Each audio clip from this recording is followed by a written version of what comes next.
Um, this was obviously a defensive series. I want to know, like, how did you guys get better as a defensive team despite losing Al and Baines last summer? And what is the most important part of your team defense?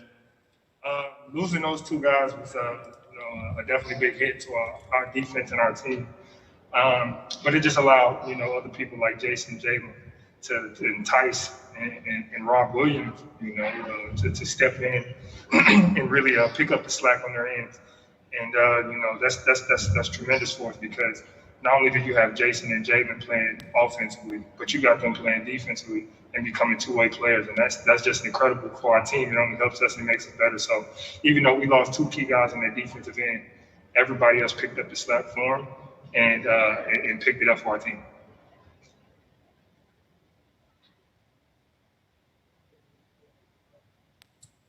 Next question is from Abby Chin. All right, trying to unmute. Marcus, congratulations. Can you take us through the block, the game-saving block, and just for you, I mean, I think you could argue the MVP of this series. How much did you enjoy this battle? Loved it. We played a great Raptors team. We knew coming into this series that it was going to be a battle. And we knew that they weren't going to lay down, and neither were we. So, we knew that it was going to be as tough as nails.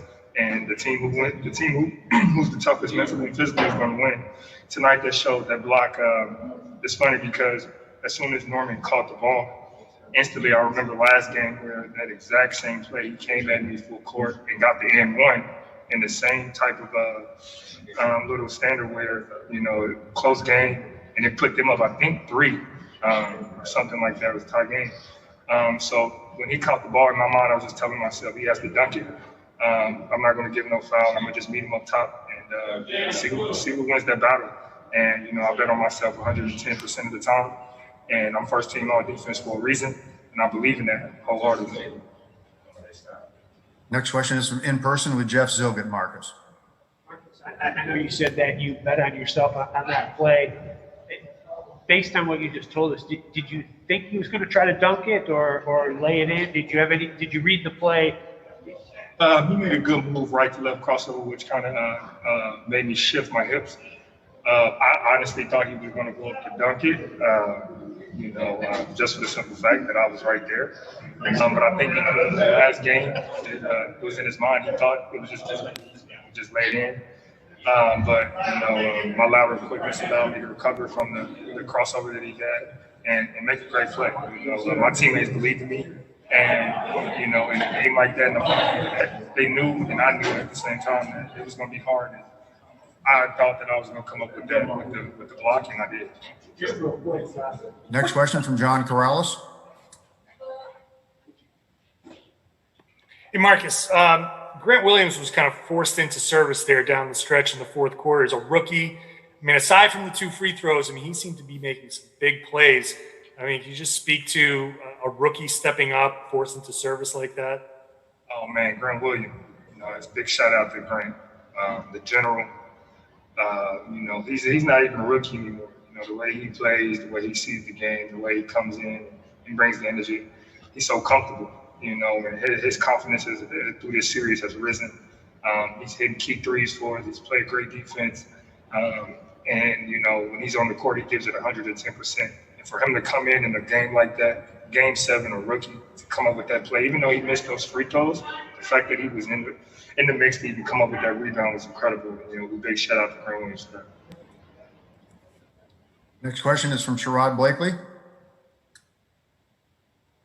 Yeah, Marcus, this getting to the conference finals thing, you've been there before. JT's been there before, Jalen as well. But Kemba, this is new for him. Speak to what it means to be part of his, first acclimation to going this deep into the playoffs. It's just a great feeling, to have a player like Kemba, who's the ultimate competitor, unselfish. He doesn't care if he scores 30 or 2 points. He just wants to win. And, coming into the series, he knew that they were going to try to pick on him because of his height. And, he held his own. And, to be a part of, his growth, and we was talking, And he's excited right now, as he should be. He worked his whole life for this. He's a great player. He should have that opportunity. So to be a part of it is just a great feeling, and I'm happy for him. Last question is from Mark Schwartz.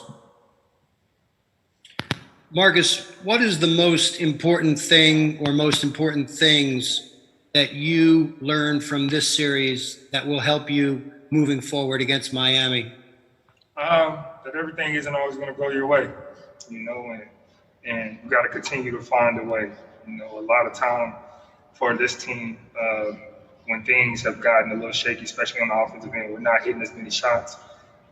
That's when we tend to lose our mind, especially in big games. So for us to learn from that, to have growth, and to come back in a game 7 where you're not hitting shots and it feels like, with one big shot, we can put them away, but they just kept coming.